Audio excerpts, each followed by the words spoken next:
What's going on, FG fam? Welcome to another episode of the Miami Marlins franchise here on MLB the Show 21 Next Gen. These videos have been getting horrible click-through rates, so if you are interested in this series, make sure that you are subscribed, make sure that you have notifications on, and make sure that you come back every single Monday, Wednesday, and Saturday for Marlins episodes. But here we will start today's episode with what I think is a pretty blockbuster trade for our Marlins team. We are going to bring in Willy Castro. He's kind of a throw-in from the Brewers. We're going to get Freddie Peralta, who we think can bolster our bullpen even a little bit more here. We're going to give up a couple of guys that really have not been an integral part of our bullpen so far in Chapman and Wendelken. They haven't done what we thought that they would do for our bullpen. So hopefully it gets bolstered and Willy Castro can be a very good utility backup for us as we take on the New York Yankees in the Bronx, still there after the All-Star break. And the All-Star break was in Yankee Stadium. So let's see what we can do here in the Bronx as we are up 5-4. There's a deep fly ball, and it is caught out there in right field. So Ryan Muller looking to close it out. He gets the strikeout, and a 5-4 Marlins win on the road in Yankee Stadium. Good start to the episode. Very good news. Baez and Torres happy to get the win here. And a 5-4 win with Dobnak getting the win. He's 6-1 on the season. Ryan Muller picks up his 22nd save of the season. Mike Trout and J.J. Bleday go yard in this game. Bobby Bradley was 2 for 4. Conforto held to 2 for 4 and a double. So continuing through the Yankees, we do not get the sweep. They actually shut us out 3-0 in the final game of the set. We go to Atlanta to take on the Braves. We're going to sim through that one. We win that one 3-2. Richie Hawkins now eligible to be reinstated, but he'll still be hurt for another 1 to 2 weeks. So he'll sit on the bench for now. 6-0 lead. We're going to sim through that one. We get a 6-1 win against the Braves in the second game of the set. So going for a third win in a row here, and it is the trade deadline, but I don't see any deals that I actually wanted to make. So a very quiet trade deadline. We do make one big move at the beginning of the week, though. So here we go into this next game. We have simmed through that. We get a win there. So a sweep of the Atlanta Braves. Big sweep on the road in Atlanta. Jordan Holloway now sustains an injury. It seems like he just can't get off the schneid of the injury bug. Going through the Brewers games now, we get a 5-1 win in the opening game of that set.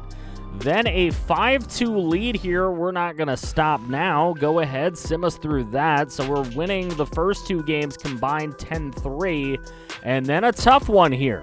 We scored 2 in the 9th inning so far to get into this. It's a 5-all ball game. Rafael Devers up at the plate. And a bear tap right back to Jeurys Familia, who gets the out at first. We got a runner on second, though, for Javi Baez. And he will strike out. So Familia excited to get through the 9th and get this game into extras. Garrett Crochet coming in. He's been very excellent this season. Batting averages against aren't that good for the opponents. And he gets a strikeout to start off this 10th inning. Then Keston Hiura will strike out as well. Gets him swinging on the low off-speed pitch. Then Daniel Vogelbach, and he will lift one deep out to left field, but it just doesn't have the power, and it is caught. We go to the bottom half of the 10th. Of course, the starting runner on second, and Shohei Ohtani! Ogani! I know you guys love the puns. That's a big hit for Ohtani, 404 feet into the fountain, and it is a walk-off 2-run bomb for Ohtani here at South Beach Park to get the win over the Milwaukee Brewers. So big things happening at South Beach Park, and Ohtani is a big part of it. Big-time home run. We get the 7-5 win. Sterling Olander gets player of the game. He was only 1 for 4 with a solo shot. Garrett Crochet gets the win. Jeris Familia saddled with the loss in this one. Olander, Devers, and Torres all with home runs. They all went 1-4 as well. Just solo shot or just home runs in the game for them. No other hits. So we go into a home series against the Braves now. Holloway is now back. Good for him. He needs to be healthy. We have a tie game, 3-3 here with the Atlanta Braves at home, and we have got to get a walk-off in the bottom of the ninth. We'll see if we can. It's a 3-3 game. Kyle Muller on the mound looking to shut us down, and Mike Trout just doesn't get a hold of this one at all. That is caught in foul territory for out number 1. Then Devers up at the plate, and he laces one into left field, but that one's right into the glove of Marcell Ozuna. Then we have Javi Baez at the plate, dribbling one onto third, thrown onto first, and it's missed. So a chance here for Eloy Jimenez, who gives one a ride out to left. It's just a little underneath it, so that would end the ninth. We go to the 10th. Jason Hayward up at the plate. Dobnak gets the strikeout right there on the sinker away. Then Johan Camargo barely tapping one. Dobnak making a nice defensive play. Now they got that runner on third base, so we got to watch out. Justin Dean coming in to pinch hit, batting .242 with 5 home runs on the year, and he drag bunts. This one down to second, and we can't get him out at first. They will score a run. Braves go up 4-3. Ozzie Albies will strike out, though. He's not happy with himself, so Dobnak does get through it, but ends up giving up a run. It'll be Luke Jackson coming in to try to close us out here. He's 27-29 on the season in save opportunities thus far, but he wasn't counting on Bobby Bradley just killing this ball out to right field. 416 feet. And it's another game that is walked off with a 2-run shot. Bobby Bradley's 24th home run of the season. The Marlins are waiting at the plate to celebrate. Isn't that great? Don't give me no hate in the comment section. It's a big win for Miami. 5-4 at home against the Braves. Randy Dobnak ends up with the win. Luke Jackson gets hit with the loss. And Gleyber Torres, player of the game. So starting out really well in this Braves series. Eloy Jimenez with a little bit of tightness. Bobby Ashburn's now eligible to return, but he's going to be out another 6 months. And we're going for the sweep against the rival Atlanta Braves. They're at 55-53. We've got 67 wins already, and Max Meyer's on the mound for us with his 1.12 whip, 3.32 ERA, and 6-2 record. He will face Carlos Rodon, who is 6-7 on the season so far with a 4.44 ERA. Quite a mediocre season. And Meyer gets a strikeout in the top of the second. Throw him out to confirm. Ozuna's gone. That'll bring up Travis d'Arnaud, though. And, oh no, d'Arnaud with the bomb to left field. And he will put the Braves on the scoreboard first with a solo shot in this second inning. That's his 18th home run of the season. Traveled 422 feet. Here's Devers in the bottom of the fourth with 2 away, and he laces one into center, but it is caught. Dansby Swanson in the top of the fifth. He just sits there and looks at the changeup away. Nice strikeout for Max Meyer. His 6th of the ball game. Into the bottom of the fifth we go. There's a base hit down the left field line, and that is going to put 2 on with nobody away. But makes for an interesting thing to happen here as Ohtani actually takes a pitch that looks like it was a strike, but he will walk. So with the bases loaded and nobody out, got to take Max Meyer out in this situation. So Brian Anderson will come in to pinch hit. He's got a big opportunity, but he hits a shallow fly ball out to right field, and that is caught out there. Nobody attempts the tag. Not a fast enough runner on third right now. That'll bring up Javi Baez, who will get the base hit into left. That'll bring home a run. Next one thought about coming home, but not going to happen. So bases left loaded for J.J. Bleday. Ooh, not his day, as that one is an infield fly for out number 2. So last hope to bring in more runs is Mike Trout, who laces one into center field, and it will not get over the head out there in the outfield. So that one's caught. So just one run on a bases loaded, nobody out situation. Taylor Rogers will be the one taking over for Max Meyer. He's 5-1 with a 1.23 ERA. Let's see if he can hold up. Chris Bryant gets the big hit into left field. That is not only going to bring around the runner who was already on first, but it's going to put Chris Bryant on second, and they gun the runner down at the plate. What a play at the plate. Albies is not happy about it. Ronald Acuna with the chopper over to short. He is out, and that is the inning there.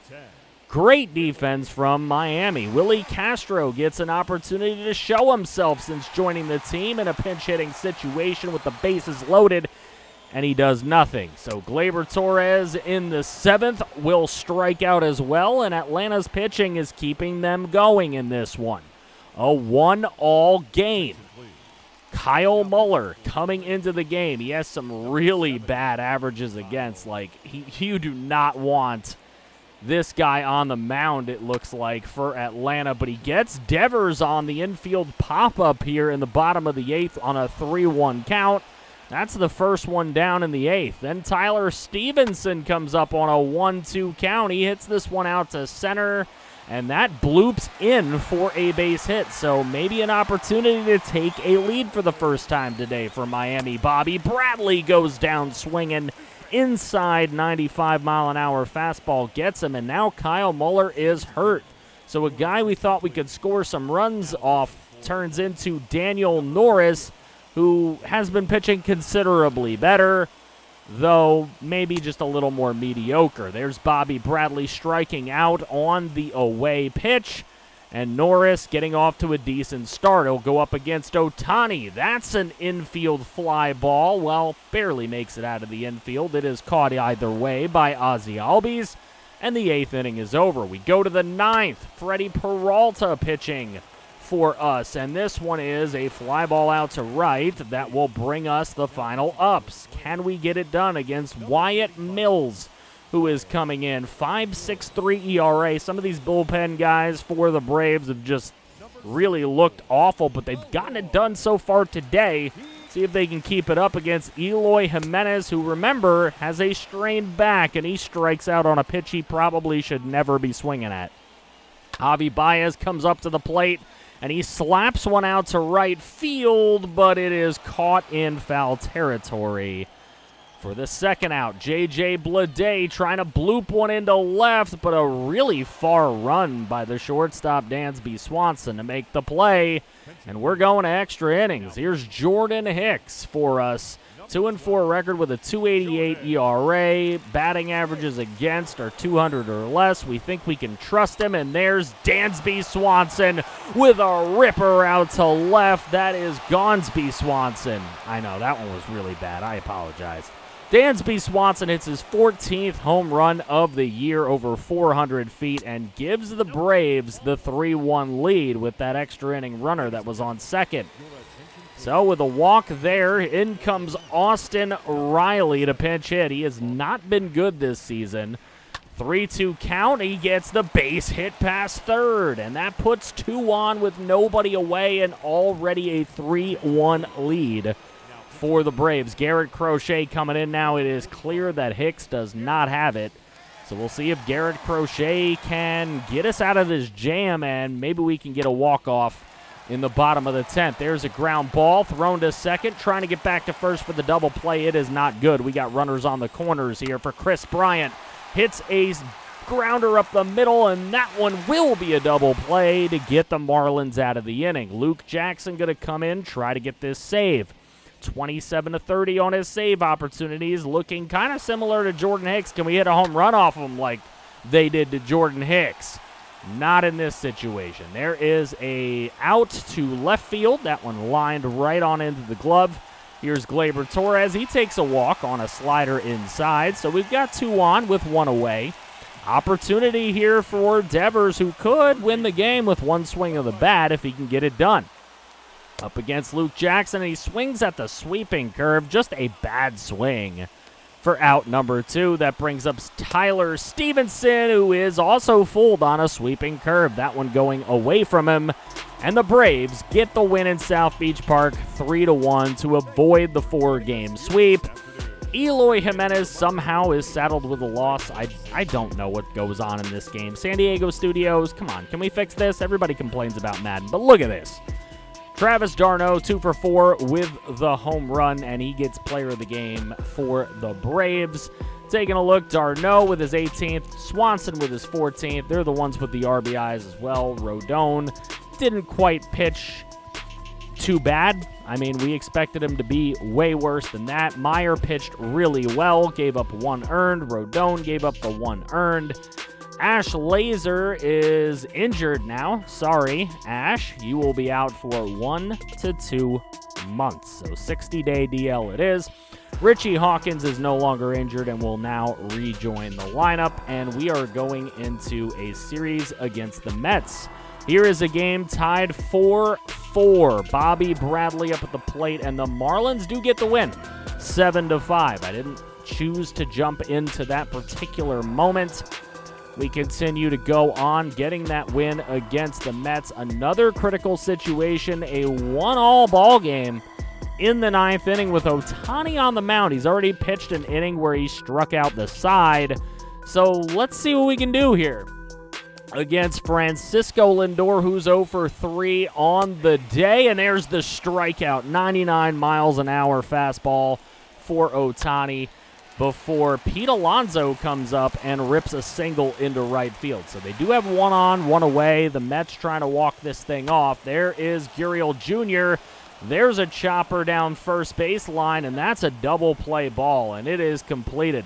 So we are going to have a chance in extra innings in a 1-1 game. Here is a ground ball, and that one's into right field. A chance to score coming home here. A horrid throw by right field out there, and Bobby Bradley will come in to score. We do take the lead. Rafael Devers coming in to pinch hit here in this situation. We have got a chance with 1 on, nobody out. Devers hits a single up the middle into center field. So now with 2 on, nobody out, what could we do? And it is Willy Castro who will make his first mark as a Miami Marlin with a 3-run shot here in the top of the 10th. Big 3-run home run makes it a 4-run lead that Ryan Muller will try to close out and maybe get his 30th save. Actually, no, this isn't a save opportunity, but we're going to have Muller try to close it out anyways. They got a runner on second base. He gets a nice strikeout for the first out. Then he gets another strikeout here of Cyrus Telshaw. So 2 gone, a 2-1 pitch here to Jeff McNeil, who barely gets a piece of it. And way under that one, Muller makes the play himself. And it's an easy 1-2-3 for Muller. And the Marlins get a win in Citi Field against the New York Mets. This Mets team, so much talent, but they've been so disappointing this season. Jesus Luzardo gets player of the game, but Shohei Ohtani ends up with the dub. Corey Oswalt will be saddled with the loss. One more critical situation here against the New York Mets. An opportunity to come away with a sweep. If we can close them out, Ryan Muller would get a save in this situation. Here's a ground ball down the third baseline, holding the runner at second and getting an out at first. 2 gone in the bottom of the 9th. Austin Hayes comes up and strikes out on the running fastball. Ryan Muller closes it down for his 30th save of the season, and the Miami Marlins get a sweep of the New York Mets in Citi Field. The Marlins have been really hot so far this month. Sterling Olander with another player of the game. He's 2 for 4 with a 2-run home run. Really love to see that. Matt Andres picks up the loss. Taylor Rogers picks up the dub. So here are the stats on the season thus far. Gleyber Torres with that 303 average. Willy Castro, 308. A lot of that not done on our team, though, quite obviously. Ohtani, Mejia, Olander really picking it up a little bit here, getting a couple player of the games in recent memory. Dobnak actually has pitched way better than he did last year.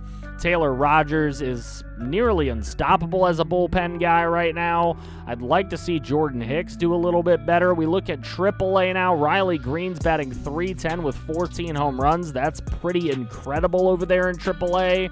I've really loved seeing the season he has had. Alexis Sanchez is 12-6 with a 2.94 ERA in AAA.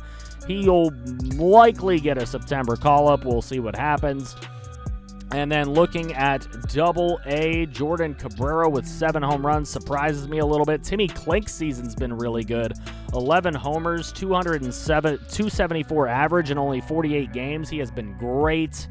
Looking at pitching, you've got a lot of guys sub-2 ERA in Double-A as well. Marlins currently hold the division lead by now 6.5 games. They have really taken control. Like I said, they have been hot, 9-1 over their last 10 games. They have really been incredible, and they're dominating the division play at 38-13 as well. Dodgers, 73 wins. Phillies, 64-50 will lead the wild card over the Reds, who have the second spot. Padres 2 games out. Yankees leading the East over the Blue Jays. Twins and Indians tied for the Central. Don't count out the White Sox either. A's are leading the West over the Astros by 1.5 games. But the Astros have the number 1 wild card spot. Twins and Indians tied, and again, don't leave out them White Sox. We are going to be going into a series against the Washington Nationals. Might try to knock out the rest of August in the next episode.